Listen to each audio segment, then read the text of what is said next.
नमस्कार दोस्तों, एक बार फिर से स्वागत है आपका हमारे इस चैनल में, जहां आज हम एक्सप्लेन करने वाले हैं दहाड़ वेब सीरीज को। तो वीडियो को शुरू करते हैं, और अगर वीडियो अच्छा लगे तो वीडियो को लाइक जरूर कीजिएगा, और इसी तरह के वीडियोस पाने के लिए आप हमारे इस चैनल को भी सब्सक्राइब कीजिएगा, ताकि आपको इसी तरह के लेटेस्ट और फ्रेश कंटेंट मिलते रहे। तो फर्स्ट एपिसोड की शुरुआत होती है और हम देखते हैं कुछ औरतों को जो कि सुलभ शौचालय के बाहर खड़ी हुई थी और वो दरवाजों को जोर जोर से पटक रही थी। दरअसल अंदर एक औरत की डेड बॉडी पड़ी हुई थी, वो कौन है ये तो नहीं मालूम, लेकिन ये सीन यहीं पर कट होता है। अब अगले सीन में राजस्थान का मंडावा पुलिस थाना दिखाया जाता है, जहां का इंचार्ज देवीलाल सिंह है और वो अपने कुछ ऑफिसरों से बात कर रहा था, और उनके दो ऑफिसर होते हैं अंजलि भाटी और कैलाश परघी। दरअसल देवीलाल सिंह उनसे केस के बारे में बात कर रहा था, और वो केस ये है कि दरअसल में जो ठाकुर की लड़की है वो एक मुसलमान लड़की के साथ भाग गई है। लड़के का नाम होता है अल्ताफ और लड़की का नाम होता है रजनी, और हाल ही में इन्होंने लड़के के घर वालों को भी पूछताछ करने के लिए बुलाया है। जब उनसे पूछताछ करते हैं तो लड़के के घर वाले उन्हें बताते हैं कि अल्ताफ और रजनी एक दूसरे से प्यार किया करते थे, और जब उन्हें मालूम चला कि रजनी की शादी कहीं और तय हो रही है तो वो दोनों भाग गए। और इसके बारे में अल्ताफ के घर के लोगों को कुछ भी नहीं मालूम था, और उन्हें ये भी मालूम चला है कि वो दोनों कोर्ट मैरिज करने वाले हैं, इसलिए उन्होंने कोर्ट में अर्जी भी डाली है।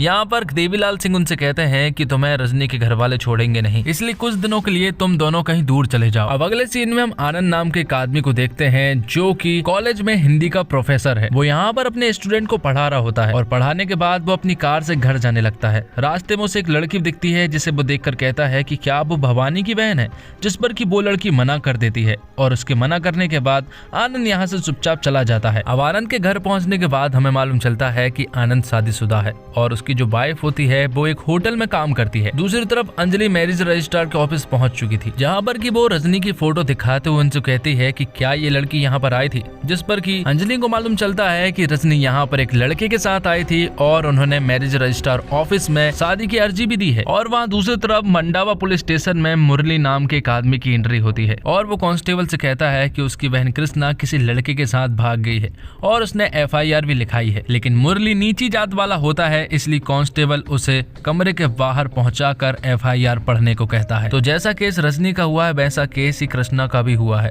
लेकिन रजनी ठाकुरों के परिवार की है, लेकिन कृष्णा नीचे जात वाले मुरली की बहन है, इसलिए उसके केस पर ज्यादा ध्यान नहीं दिया जा रहा था। अब अंजलि अपने ऑफिसर देवीलाल के पास जाती है और उन्हें बताती है कि रजनी और अल्ताफ मैरिज रजिस्ट्रार के ऑफिस में अर्जी डालने के लिए गए थे, क्योंकि उसने वहां से सारी इन्फॉर्मेशन कलेक्ट कर ली है। दूसरी तरफ हम आनंद की पत्नी को देखते हैं जो कि एक होटल में काम करती है, और यहाँ पर हमें मालूम चलता है कि दरअसल में आनंद की वाइफ का किसी और आदमी के साथ चक्कर है, और वो एक कमरे में जाकर इंटीमेट भी हो रहे थे। अब अगले दिन मुरली फिर से मंडावा पुलिस स्टेशन आता है। यहाँ पर उसकी मुलाकात होती है कैलाश परघी से, और वो कैलाश को भी सारी बातें बताता है कि उसकी बहन कृष्णा गायब हो गई है, लेकिन कैलाश उसकी एक बात नहीं सुनता क्योंकि उसे बहुत काम है। थोड़ी देर के बाद यहाँ पर युवा मोर्चा वाले लोग आ जाते हैं, और वो लोग आते से यहाँ पर नारे लगाना शुरू कर देते हैं, और थोड़ी देर के बाद हमें मालूम चलता है कि ये सभी लोग विधायक के लोग हैं, जिसका नाम महिपाल है। दरअसल उन लोगों ने अल्ताफ को पकड़ लिया था और उन्होंने उसका मुंह भी काला कर दिया था। तो महिपाल यहाँ पर सबसे कहता है कि यहाँ पर ऐसा कुछ भी नहीं होगा,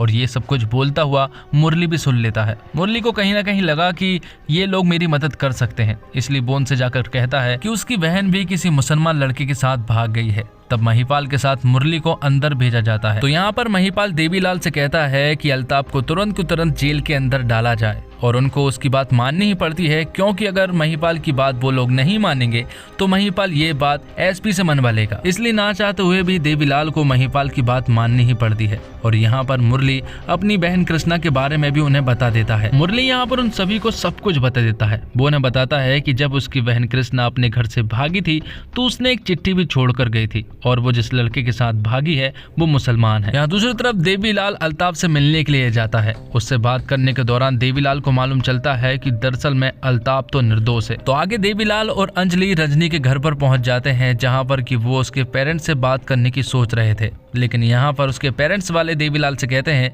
कि उसकी बेटी अभी किसी से भी बात करना नहीं चाहती, क्योंकि उसकी हालत अभी बहुत ज्यादा खराब है। और साथ ही ठाकुर देवीलाल से कहता है कि वो आगे से अंजलि को मेरे घर के अंदर ना लाए, दरअसल अंजलि भी नीचे जात वाली होती है और इससे उन्हें प्रॉब्लम है। अब अगले सीन में हम एसपी सुभाष को देखते हैं, जहाँ पर कि उससे मिलने के लिए कैलाश परगी आया हुआ था। कैलाश उनसे कहता है कि देवीलाल अपने सारे केस अंजलि को देता है, तो या तो मुझे केस दिलवा दीजिए या फिर मेरा ट्रांसफर मंडावा छोड़कर किसी अच्छी जगह पर करवा दीजिए। जिस पर कि एसपी उससे कहता है कि तुम्हारा ट्रांसफर यहाँ पर इसलिए हुआ था क्योंकि तुम रिश्वत लेते हुए पकड़े गए थे, और देवीलाल का ट्रांसफर इसलिए हुआ था क्योंकि वो रिश्वत नहीं ले रहा था। दोनों में फर्क है, लेकिन दोनों की किस्मत एक ही जगह आकर रुकी हुई है। अब अंजलि मुरली के घर पर पूछताछ करने के लिए जाती है, जहाँ पर कि उसकी माँ को बिल्कुल भी फर्क नहीं पड़ रहा था कि उसकी बेटी कृष्णा भाग गई है। उन्हें बिल्कुल भी अफसोस नहीं था, लेकिन कृष्णा के भाई मुरली को फर्क पड़ता है। और यहीं पर एक फ्लैशबैक की स्टोरी दिखाई जाती है, जहाँ पर कि हमें मालूम चलता है कि कृष्णा के लिए एक रिश्ता आया था, लेकिन वो लोग बहुत सारा दहेज मांग रहे थे। लेकिन मुरली के घर वालों की कंडीशन इतनी ठीक नहीं थी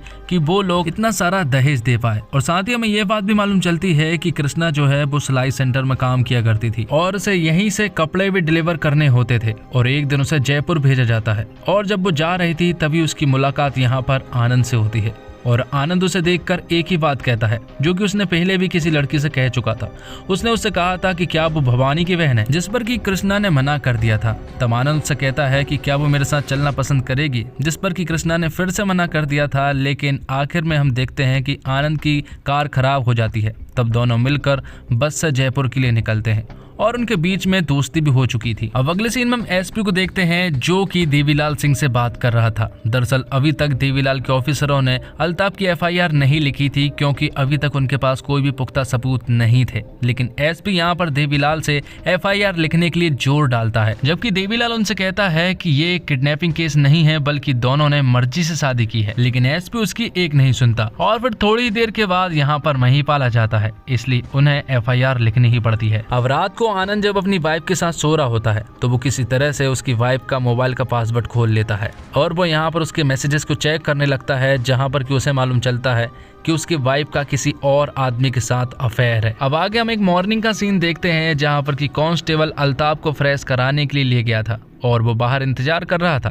थोड़ी देर के बाद यहाँ पर दो नकाबपोश आदमी आते हैं और वो यहाँ पर कांस्टेबल को एक जगह पर बांध देते हैं और अल्ताफ को अपने साथ एक कार में ले जा लेते हैं। और वो नकाबपोश आदमी जब रास्ते में होते हैं तो वो अल्ताफ को कुछ पैसे देते हैं और उससे कहते हैं कि यहाँ से मनाली चले जाओ और आज के बाद कभी भी लौट कर नहीं आना। उसे मालूम नहीं चल पा रहा था कि आखिर ये लोग कौन है। थोड़ी देर के बाद हमें मालूम चलता है कि दरअसल में ये लोग अंजलि और देवीलाल सिंह होते हैं। दरअसल उन्हें मालूम चल गया था कि अल्ताफ को वो लोग नहीं छोड़ने वाले, वो उसे किसी दूसरी जेल में शिफ्ट करने वाले थे, जहां से उसका आना तो नामुमकिन था। अब न्यूज के सामने एसपी सभी को बता रहा होता है कि कांस्टेबल की गिरफ्त से अल्ताफ को दो लोगों ने लेकर यहाँ से चले गए हैं और वो जल्द ही उन लोगों को ढूंढ निकालेंगे। जिसके बाद एसपी देवीलाल सिंह को भी खूब चिल्लाते हैं और वो यहाँ पर कैलाश परगी के बारे में भी उससे बात करते हैं कि वो सारे केसेस अंजलि को ही क्यों देता है, और वो यहाँ पर कैलाश परगी को भी कुछ केसेस देने को कहते हैं। अब आगे एक बैन में हम आनंद को देखते हैं, जिसके पास ढेर सारे मोबाइल रखे हुए थे। वो एक लड़की के पास कॉल करता है